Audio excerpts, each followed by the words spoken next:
Hello everyone, this is Ritesh Gaurav and welcome to commerce की। आज हम लोग फिर से फाइनेंशियल स्टेटमेंट एनालिसिस के एमसीक्यू को सॉल्व करेंगे। यदि आप लोगों ने प्रीवियस वीडियो नहीं देखा है जिसमें हम लोगों ने फाइनेंशियल स्टेटमेंट एनालिसिस के एमसीक्यू को सॉल्व किया था, तो आप उस वीडियो को जरूर देखिए, उससे आपको आइडिया मिलेगा भी। और उस वीडियो की लिंक मैंने डिस्क्रिप्शन में दे दी है, आप वहाँ से देख सकते हैं। और आप इस वीडियो को लास्ट तक जरूर देखिएगा, जिससे आपको हेल्प मिलेगा एग्जाम के लिए। तो चलिए स्टार्ट करते हैं। First question is the financial statements include. Option देखते हैं, balance sheet, PL statement, cash flow statement, all of the above. तो सबसे पहले हम लोग फाइनेंशियल स्टेटमेंट में देख लेते हैं क्या क्या इंक्लूड होता है। फाइनेंशियल स्टेटमेंट में इंक्लूड होता है balance sheet, PL statement, cash flow statement, statement of changes in equity और इस पर एक्सप्लेनेटरी नोट्स। तो इससे क्लियर होता है कि फाइनेंशियल स्टेटमेंट्स में क्या क्या इंक्लूड होता है। बैलेंस शीट भी इंक्लूड होता है, पीएल स्टेटमेंट भी इंक्लूड होता है, कैश फ्लो स्टेटमेंट भी इंक्लूड होता है। इससे हमारा आंसर हुआ D, all of the above. आइए नेक्स्ट क्वेश्चन देखते हैं।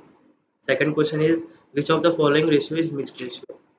ऑप्शन देखते हैं, करंट रेशियो, डेब्ट equity ratio, gross profit ratio, debtors turnover ratio. तो सबसे पहले हमें मिक्स्ड रेशियो का मतलब जानना होगा, तभी ये क्वेश्चन कर पाएंगे। तो आइए देखते हैं मिक्स्ड रेशियो का मतलब क्या होता है।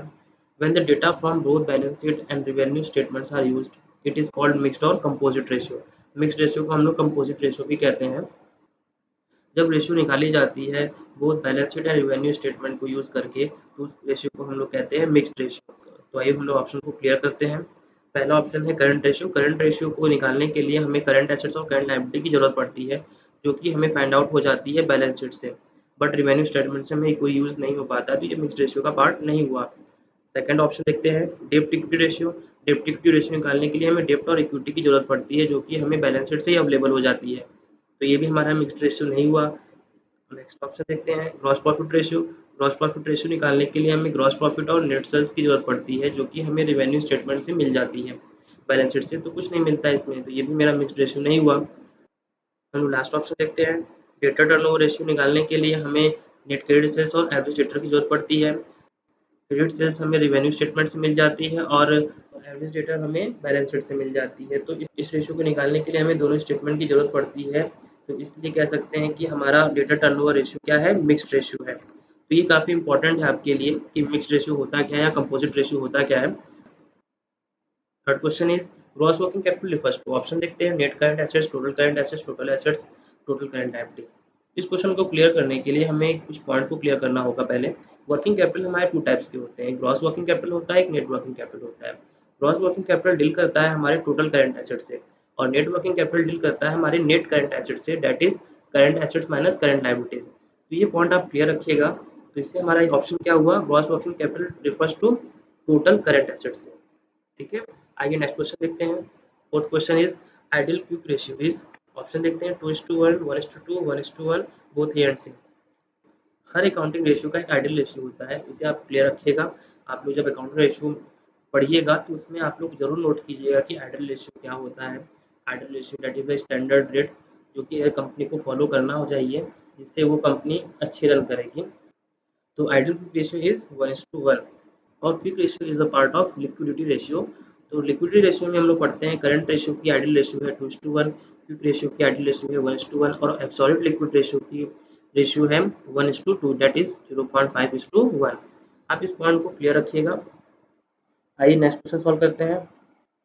If current ratio is 3:1, working capital is rupees 30,000, then current liabilities will be. Option देखते हैं, 30,000, 40,000, 10,000, 20,000।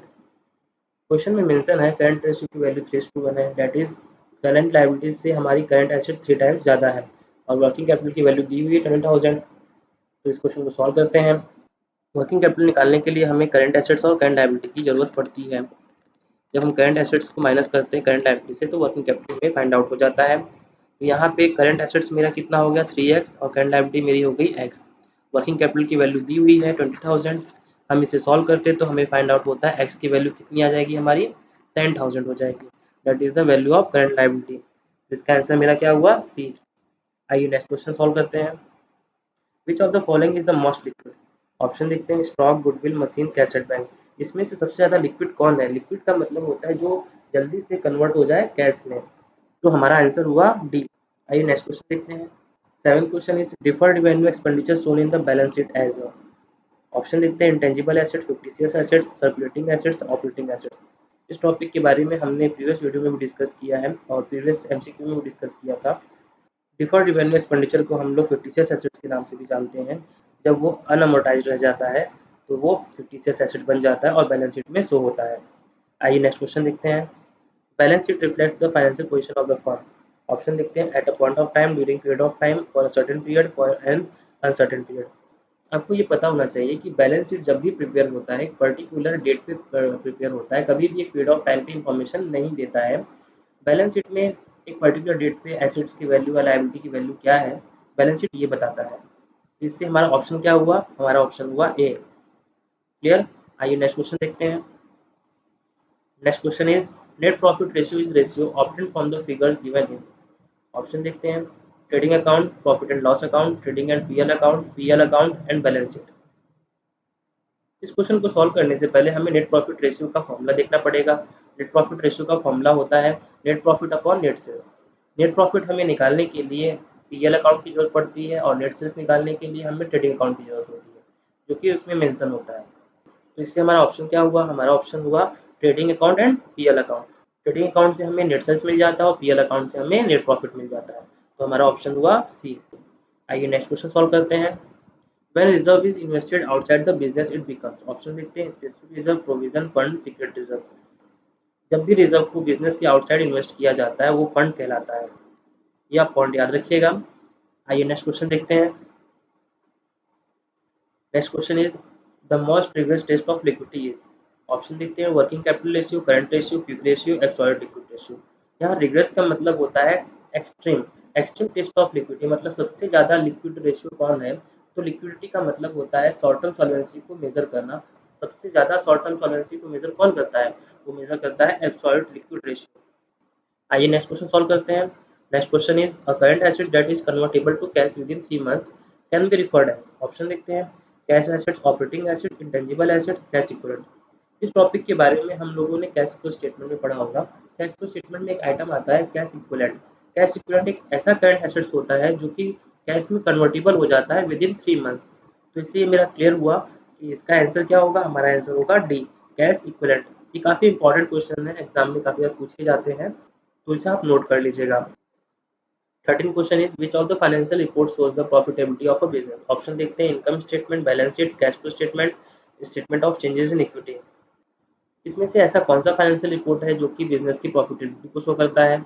हम लोगों ने पढ़ा था कि बिजनेस की प्रॉफिटेबिलिटी को शो करने के लिए इनकम स्टेटमेंट की जरूरत पड़ती है या पीएल स्टेटमेंट की जरूरत पड़ती है। तो इसका आंसर क्या हुआ, हमारा ए हुआ। इनकम स्टेटमेंट कंपनी के प्रॉफिटेबिलिटी कंडीशन को बताता है, बैलेंस शीट कंपनी की फाइनेंशियल पोजीशन को बताता है, कैश फ्लो स्टेटमेंट कंपनी के कैश इनफ्लो और कैश आउटफ्लो के बारे में बताता है, और statement of changes in equity company के इक्विटी में जो भी चेंजेस हुई होती है उसके बारे में इंफॉर्मेशन देता है।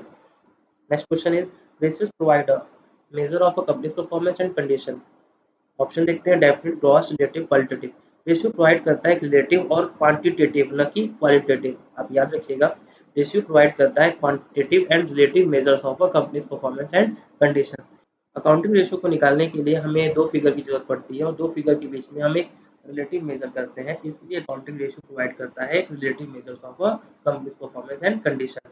आइए नेक्स्ट क्वेश्चन सॉल्व करते हैं। 15 question is provision for bad debts is credited in. Option देखते हैं trading account, profit and loss account, debtors account, none of the above. तो इस ऑप्शन में से प्रोविजन फॉर बैड डेब्ट्स किसके अकाउंट में क्रेडिट होता है, तो इसका आंसर है डेटर्स अकाउंट। डेटर्स अकाउंट में प्रोविजन फॉर डेब्ट क्रेडिट हो जाता है जिसके कारण डेटर्स हमारा रिड्यूस हो जाता है। और जब भी एडजस्टमेंट में प्रोविजन फॉर बैड डेब्ट्स दिया होता है तो उसको हम लोग प्रॉफिट एंड लॉस में डेबिट भी करते हैं। तो हमारा ऑप्शन क्लियर हुआ, provision for bad debts credit होता है डेटर्स अकाउंट में। ये कुछ एमसीक्यू थे जो कि आपको एग्जाम के लिए हेल्प करेंगे। मैं आगे भी इसी तरह वीडियो बनाता रहूँगा, तो इसलिए आप इस चैनल को सब्सक्राइब कर लें जिससे कि आपको अपकमिंग वीडियो की नोटिफिकेशन मिल सके। यदि आपको ये मेरा वीडियो पसंद आया तो कृपया से लाइक करें, सब्सक्राइब करें और बेल आइकन दबाना ना भूलें और साथ ही इसे शेयर करें। Thank you.